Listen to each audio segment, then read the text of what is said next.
So I have been a lot of experience with a paranormal film. Give it up for Eric.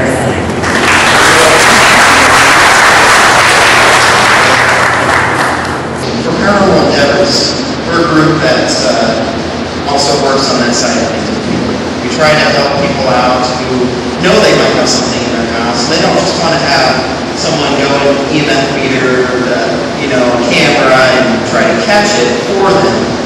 A lot of these people that we know about too, they also want to know who it is, why they're there, where they come from, the history of it, that kind of stuff. It's important, I believe, to have teams that are at least open to that side of things. Maybe if you create a team, at least be welcoming and inviting somebody who has these kind of gifts. There's a lot of fakes in the world too, but if you find a genuine person, they can be a great asset to the team. But with how we do it, actually on the client forums, we'll have science-based, spiritual-based, both. And so we can shut that off and be like, okay, we're going in there strictly science-based, and we're going to do this and this and this. Otherwise, if they don't want that, we can go in there with spiritual tools. But we still use some of the scientific tools with us. We're doing the spiritual to help validate certain things, because we don't just want to go in there, because if we want to be careful how you do it, you don't want to just go in there unmonitored and be like, oh, picking up Joe Blow over here, how can we validate that?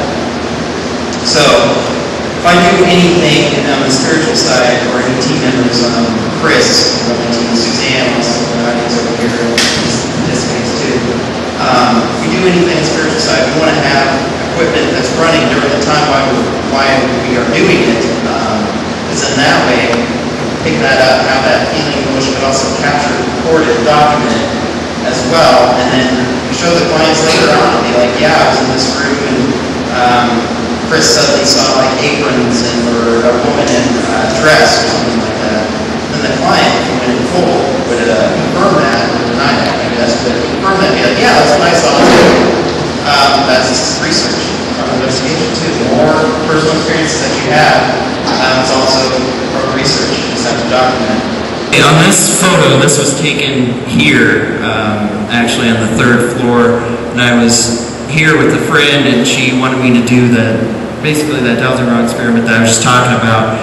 And we had some interesting photos that came out of this, and there was a series of a couple that she took. The first one, you can see the shadow kind of move in on the left side, just kind of out of the screen, or off screen, and then the next one was this one, and it moved a little bit closer.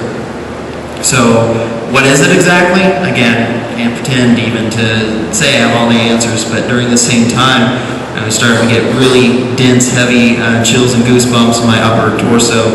I don't know if you got rid of it or not, but when we went there to do the cleansing, this entity was pretty strong. I even consulted with Stephen before I went in there and got a few pointers and whatnot.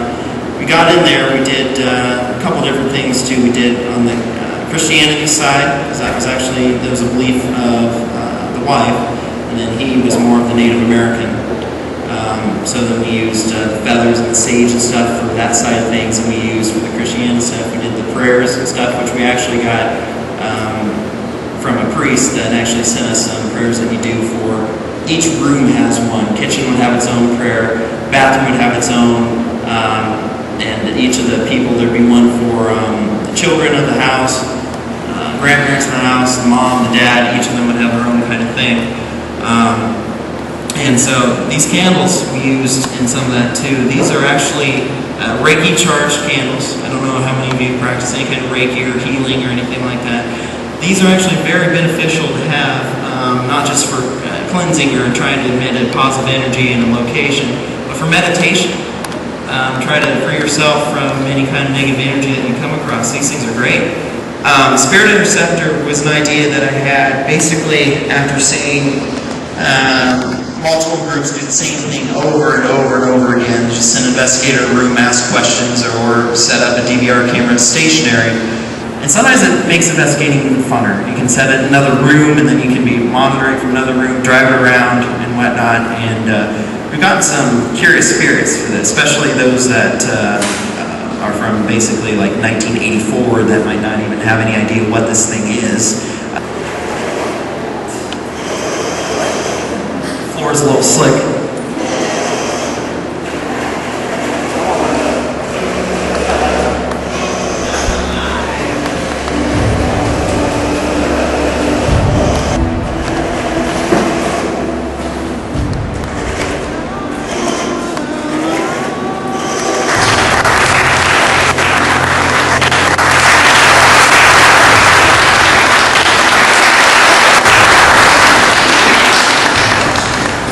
When Steve got married, he said he started marrying a angel dust. And we talk time and time again, if we allow our children to believe